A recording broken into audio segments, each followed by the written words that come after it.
documentaire, c'est vraiment l'itinéraire du djihadiste qui est comme une brèche dans le livre et qu'on va suivre en parallèle. Je vous parlais tout à l'heure de Michel Fourniret, je disais, il y a une phrase qui m'a donné envie de m'intéresser.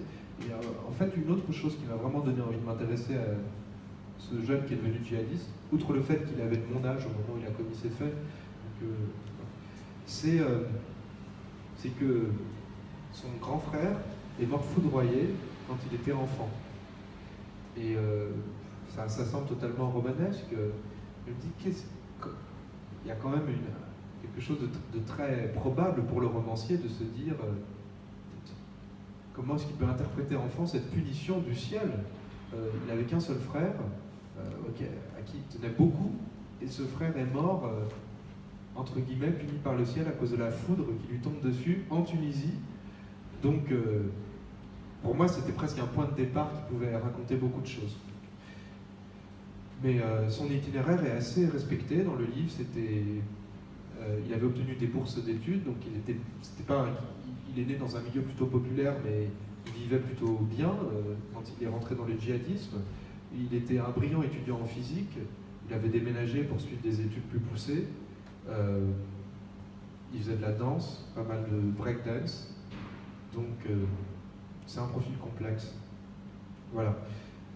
Tout ça est assez respecté jusqu'au moment où il passe à l'acte. Et avec cette chose que j'ai remarqué en écrivant le livre, en fait, que je n'étais pas attardé là-dessus, mais c'est évident, quoi. Le terroriste choisit en général de mourir le même jour que ses victimes.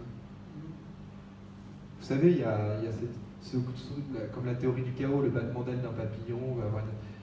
Dans le roman, c'est ça, c'est des vies très très différentes qui se rapprochent sans savoir qu'elles se rapprochent. La vie de Véronique, qui avait vécu pendant des années sans penser une seule seconde à ce garçon tunisien qu'elle ne connaissait pas, mais en fait, a posteriori, toute leur vie se dirigeait l'une vers l'autre, jusqu'au point de croisement qui existe dans le livre et qui signifie la fin de Véronique. Voilà. Donc ça, c'est la première question. Et la deuxième, en fait, j'écris quand je peux écrire. J'écris parfois le matin, parfois le soir.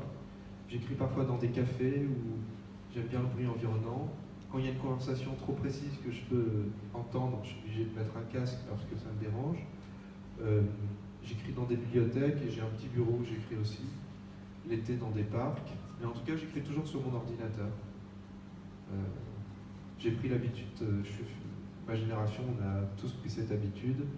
Je pense pas qu'il y ait une énorme différence, mais j'écris sur mon ordinateur portable. Pas de partie de moment fixe dans la journée où on dit j'écris de 6h à 10h, j'écris de...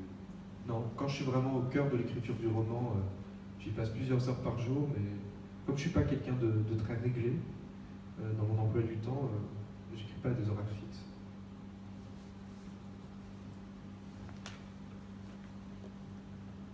Merci, ça n'a rien à voir avec ce que vous avez écrit. J'aurais aimé poser cette question. Actuellement, il y a un génocide qui a lieu avec les Yézidis. Quel est votre avis sur le fait qu'on tape tout ça?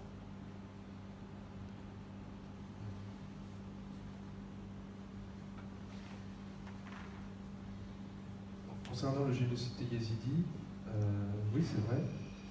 Mon avis, je ne suis pas géopolitologue, donc j'aurais du mal à répondre précisément. Je ne veux surtout pas devenir un spécialiste de ça. Mais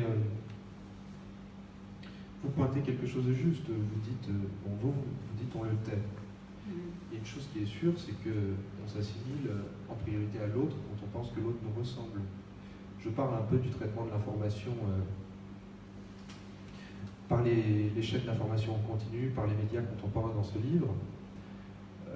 Il y a une chose est certaine, et je ne dis pas ça de manière complotiste, hein, mais un attentat en France est une très grande chance pour BFM TV et pour iTélé, à chaque fois que ça arrive.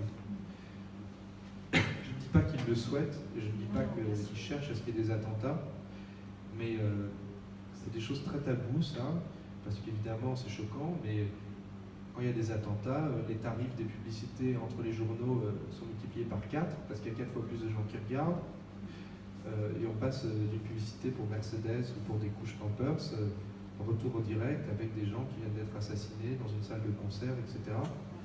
Donc il y a une sorte de connexion totalement macabre entre le pire et le commerce dans ces premières choses.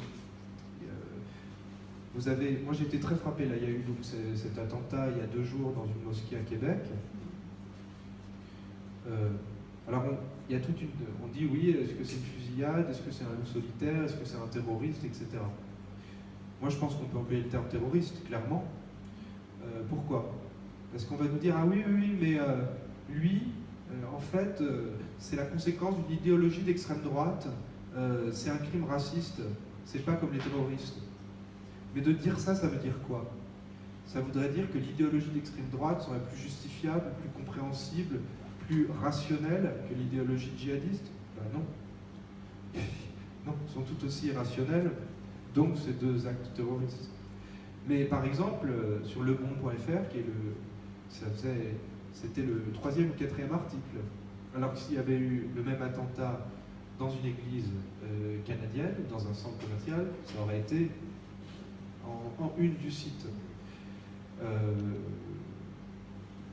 Donc évidemment, il y a encore cette vidéo très choquante, là, il y a quelques jours, d'un type qui s'est suicidé à Venise, vous l'avez peut-être vu, vous l'avez vu?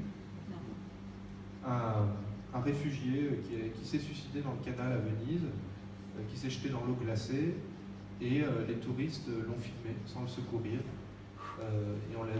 Et donc il y a des vidéos de lui qui se noie, et personne ne l'aide, et les gens parlent, rigolent autour et le filment. Donc de toute façon, toute la question de l'humanisme et de l'humanité, c'est la question de l'autre. Hein.